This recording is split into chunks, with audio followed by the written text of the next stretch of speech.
नमस्कार, मी पंजाब डक. राज्यामध्ये सांगायचं झालं तर पूर्व विदर्भ आणि पश्चिम विदर्भ भाग बदलत पाऊस पडणार आहे.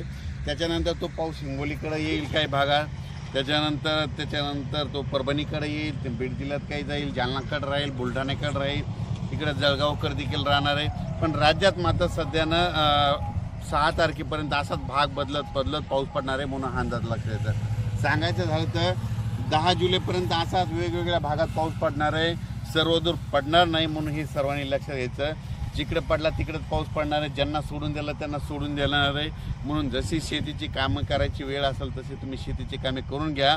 कारण की राज्यात असं सध्या तरी सर्वदूरचं वातावरण नाही, फक्त जास्त वरून राज्याची कृपा मात्र नागपूर, वर्धा, भंडारा, यवतमाळ, त्याच्यानंतर अमरावती, अकोला, बुलढाणा, त्यानंतर जळगाव, त्याच्यानंतर इकडं धुळे, नंदुरबार या भागाकडे जरा वरून राज्याची जास्त कृपा आहे. सध्या तरी पाऊस 10 तारखेपर्यंत त्या पट्ट्यामध्येच पडणार आहे. आणि त्याच्यानंतर थोडाफार ते पाऊस काय होईल हिंगोलीकडं, नांदेडकडं, त्याच्यानंतर परभणीकडं, त्याच्यानंतर बीड जिल्ह्यात काही भागात, त्याच्यानंतर नगर जिल्ह्याच्या काही भागात, त्याच्यानंतर इकडं संभाजीनगरकडं, जालन्याकडं, बुलढाण्याकडे असा पडणार आहे म्हणून हा अंदाज लक्षात येतो. पण राज्यात तरी सध्या सर्वदूरचं वातावरण नाही, फक्त विखुरलेल्या स्वरूपातच पाऊस पडणार आहे. भाग बदलतच पडणार आहे. सर्वदूरचा सध्या पाऊस नाही.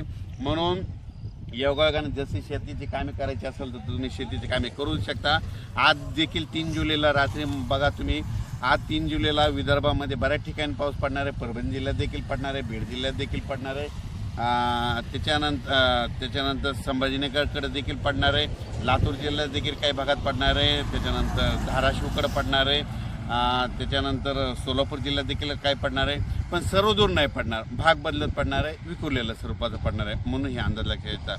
त्याच्यानंतर राज्यात हे जे वारं चालू आहे हे काय होणार तुम्हाला सांगतो. हे वारं कशामुळे चालू आहे तर काय झालं म्हणजे जे 3 कमी दाबाचे पट्टे आहेत म्हणजे 3 लो प्रेशर आहेत, हे काय होईल की ते नागपूरहून वर्धाहून त्याच्यानंतर इकडून भंडाराहून अमरावती, लगेच बुलढाणा असं करत जळगाव, हे MP राजस्थानकडे चालले.